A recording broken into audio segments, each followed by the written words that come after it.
Alright YouTube, so we're back, of course, talking about some Final Fantasy VII Remake, Rebirth. We're talking about Zack again, and we are talking about the fate of Zack, which is, of course, a very popular topic. It's kind of resurfacing again, so here we are. Now, it's a topic we've talked about a lot.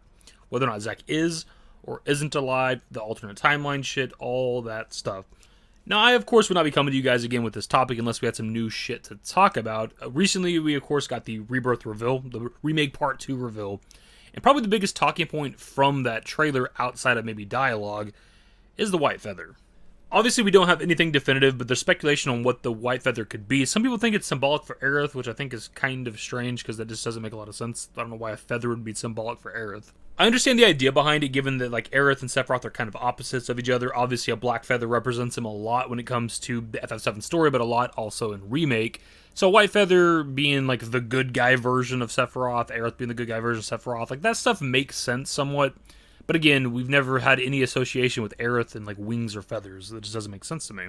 I've seen it discussed that this white bird from the beginning of the initial reveal trailer that we got back in 2015 is supposed to represent Aerith, and I'm confused by that, because why would that be Aerith? Especially when we see one of Aerith's flowers later on right next to a black feather, which is obviously symbolic of Sephiroth, in the same trailer. So clearly, to me, the yellow flowers, as has kind of always been the case when it comes to FF7 for 25 years now, are meant to represent Aerith. I don't know why White Feather would, which is why I subscribe to the other idea that it probably is in regards to Angeal, because we see him get a white wing in Crisis Core.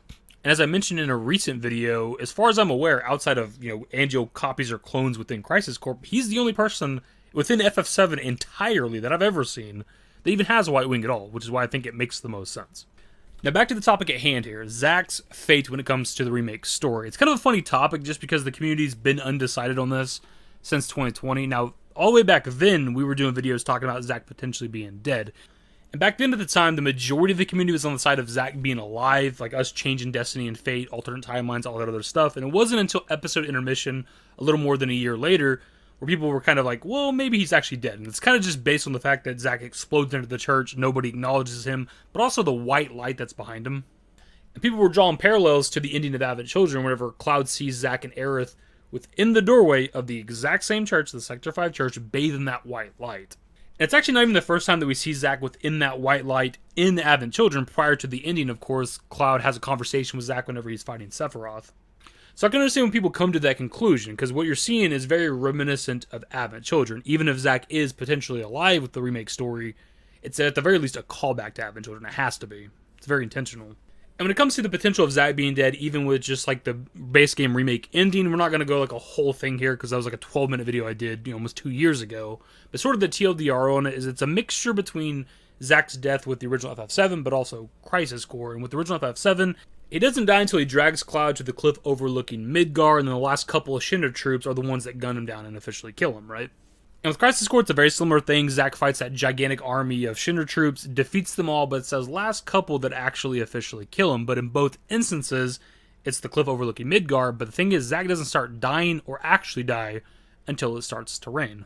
And if we hop back to the ending of Remake, what do we see? Zack defeats the entire army. That aspect's not new. That happened in Crisis Core. But if we get to the scene where he's actually dragging Cloud towards Midgar, towards that cliff, it starts to rain. So the idea has always kind of been that we just haven't seen Zack's death moment yet. It hasn't got there yet because it just started to rain. Now I want to clarify before we continue that I'm not trying to convince you that Zack is dead with this video, what we talked about just now and what we're about to talk about. We just talk about different theories on the channel. We've talked about it from both sides. I've even made videos trying to prove that Zack is alive, right? Like, that's on the channel. But for today's video, we're just furthering this discussion of potential of Zack being dead. Something I'm not sure that we've ever put emphasis on this channel when we've talked about this topic is actually also from the ending of Remake, and it's whenever Zack and Aerith pass each other, and the entire scene is bathed in white. Again, very reminiscent of shit that we've seen in the past that involves Zack whenever he is already dead. Again, I'm not sure if I've ever pointed that out before on the channel, but it's definitely odd, because now we've seen twice within the Remake story, at the end of Remake, ending of episode intermission, scenes where Zack is completely bathed in white, which are things that we've seen from Advent Children, where Zack's already dead within the live stream and Cloud's talking to him or seeing him. Now, hopping back to something we discussed in the beginning of this video, the white feather that we see in the Rebirth trailer.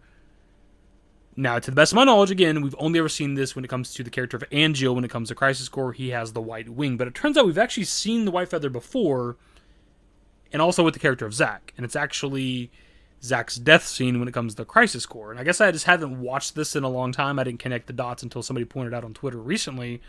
But whenever Zack's dying at the end of Crisis Core, there are white feathers raining from the sky.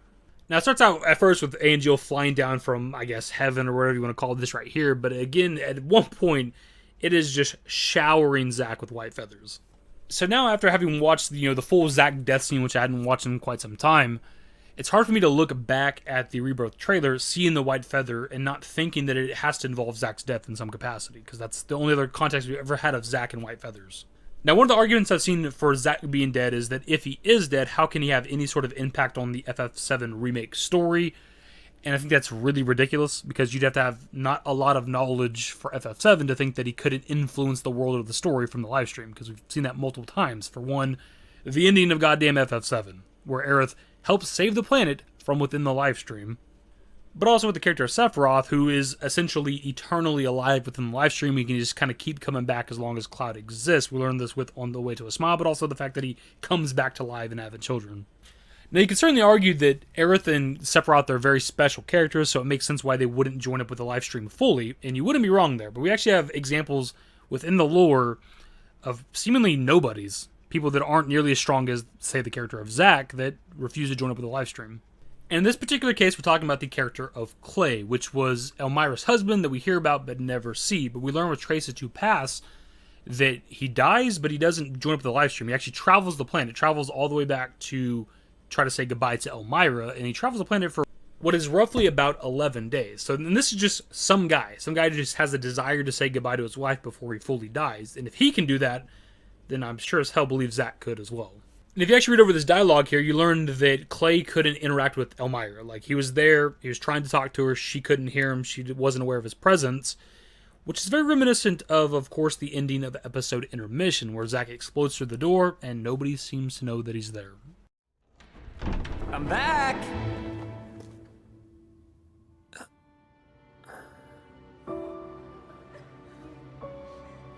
And what are the parallels between that scene of Zack that we just watched and the character of Clay that we learned about with Traces to Pass? And it's their desire to see their loved one, their desire to talk to, interact with, or say goodbye to the one that they love. Of course, Zack is wanting to talk to or interact with Aerith, and Clay wanted to say goodbye to Elmira. And when it came to the character of Clay, he actually was not aware that he was dead up until he could not interact with Elmira. He even closed his eyes, rubbed them, hoping that he'd wake up from a dream, essentially. And once he accepted the fact that he was dead, he eventually just lay down on the floor and died. Fully died, at least. So essentially the way this theory goes as of right now is that Zack's just not aware that he's dead. We're intentionally skipping over the moment where he's supposed to die, right? We already went over that earlier in the video, but we see Zack carrying Cloud to the edge of the cliff. It starts to rain, then it cuts. We don't see what happens after that. The next follow-up that we got was the ending of the episode Intermission, where Zack's already within Midgar, already at the Sector 5 church. There's a long time frame there that we don't see. And the next follow-up that we get is the Rebirth trailer, where we kind of go back in time a bit, and we're seeing Cloud and Zack outside the walls of Midgar. We see the white feathers, symbolic of Zack dying, but again, we're not seeing prior to that, where they're at the edge of the cliff. They're intentionally not showing that moment where Zack would die, at least based on Crisis Core and FF7. My thing is, when it comes to the remake story and the character of Zack, they're being vague intentionally, and there has to be a reason, because if he was alive, why wouldn't they just say that? Like, the easiest way to show that Zack is alive would be to have the ending of Remake play out like it normally does, where he says, was that all of them, and then just have the 3 Shinra troops walk up, and then him just slaughter those last 3 really quickly. Boom, that's the proof that he's alive. But they're not doing that. They didn't do that, and they're being very, very vague with what's happening with Zack. Even when it comes to the ending of Remake, we don't see the red Shinra troop, which with Crisis Core, it's just a Shinra troop that has a red bandana. With the original FF7, it's just a guy in an all-red outfit. But when we see the dead bodies around the character of Zack at the ending of Remake, they're all just regular Shinra troops. If they wanted to show that, or symbolize that Zack had survived the last stand, why wouldn't there be at least one Shinra troop on the ground that at least has something red on him? We even have enemies within Remake that visually look like the red bandana troop from Crisis Core. It could have been as simple as putting this guy as a dead body around Zack. That'd more or less, for me, be enough proof that maybe he survived. Now, when it comes to the ending of Remake, there are still some things that we have to answer. Like, for one, the chip bag, right? For a lot of people, the Terrier chip bag is proof that there are alternate timelines. But that doesn't have to be the case. It could simply be unreliable narration. Who would that be coming from? Of course, that would be Cloud.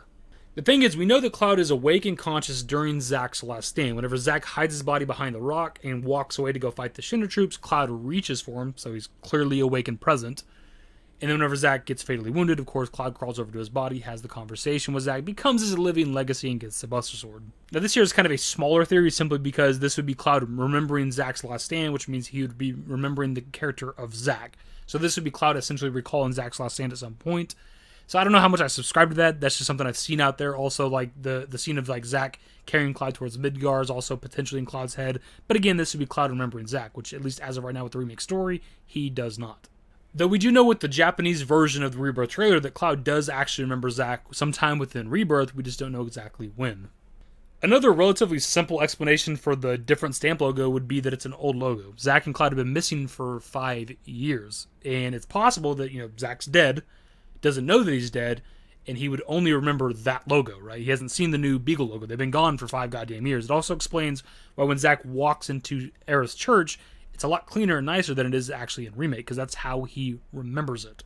Hell, it could even explain why the wooden cross is there, because it was there last time Zack was in the church. It was there 5 years ago. It was there in Crisis Core, and it's sure as hell not there in Remake. One of the things that we have to address, of course, since we're talking about this, is why is there 2 Buster Swords? That's super easy to explain. For one, if there are multiple timelines, right, it's easy as hell to explain, because Zack's from a different timeline, a timeline where he didn't give Cloud the Buster Sword.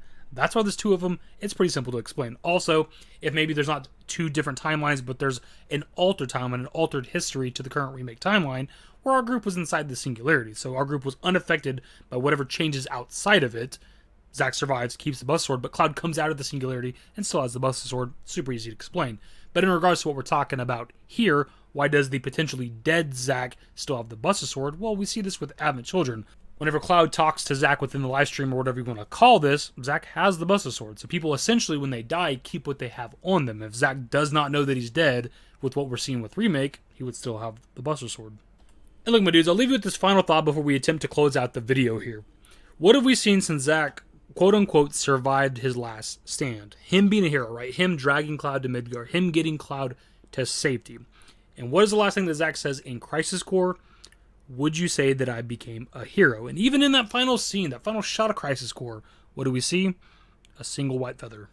Would you say I became a hero?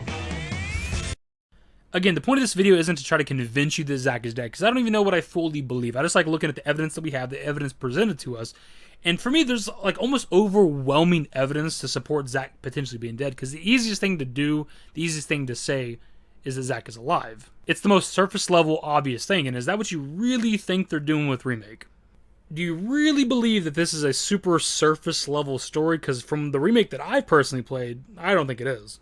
There's a lot of deeper meanings to shit. It's kind of funny because coming directly from Square Enix, they talk about all the time how it's going to be the Final Fantasy VII story that we know going forward, despite the unknown journey will continue at the end of Remake. A lot of people that believe Square Enix on those words, that think that Square Enix is telling the truth of those words, seem to think that Zack is alive. Like the same people that'll tell you that the story's going to be the same going forward, the same people that tell you it's impossible for Aerith to live and Aerith has to die, of course she has to die, are the same ones that'll tell you that Zack is alive. And how can it be the same story going forward if Zack is alive? It's fucking impossible. Now, what would Zack's purpose be in Remake? What could he do if he's in the live stream, if he doesn't know that he's dead, etc., etc.? I don't know. That's for Nojima and everybody else to come up with. I don't write the goddamn story for Remake. I don't know what he's going to do. I don't know what he can do from the live stream, but I know that he can have an impact on the story in some capacity. We've already seen that throughout the FF7 compilation. A good portion of what we talked about in this video I got from a thread on Twitter from Crimson Butterfly of Chaos. It's an interesting thread. It's an interesting read. Of course, I'm going to link to it in the description of the video. I don't necessarily agree with all of it, but I agree with the majority of it, and some of it I did use within this video. But I do, however, want to read like 1 or 2 tweets from them before we close out the video here officially. Now, what's more likely? That Zack survived and that a timeline convergence is going to happen, or that he's dead, doesn't know it, and the scenes we're seeing are moments before and after his death took place, and the scenes of him surviving are illusions? Are the devs so shit at mystery that everyone figured out Zack is alive and timeline shenanigans are happening with the devs going, no, I swear it's the same story, believe us, or they're amazing at mystery and use red herrings perfectly, they misled the majority? I believe it's the latter, because everything we've seen with Zack can be explained in the lore. He's dead, he's unaware, he's the big mystery surrounding Cloud's identity crisis.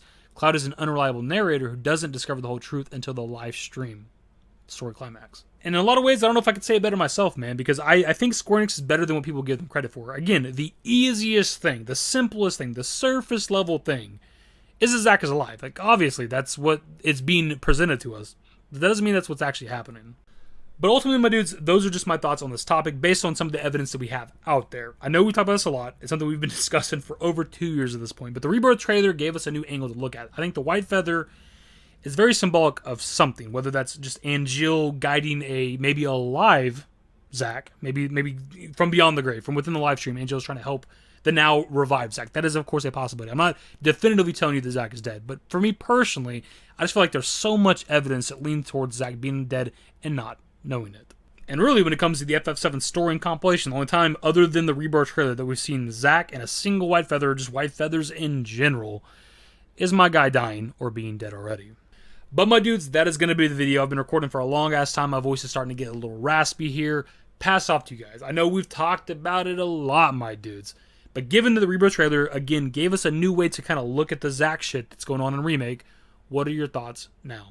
Either way, hopefully you enjoyed the video. If you did, give it a thumbs up. Subscribe to the channel if you guys aren't new and want to more Final Fantasy VII Rebirth content. Turn on notifications. Follow me on Twitter, @davidYT, and my Discord. Links, most of the are in the description and in the outro.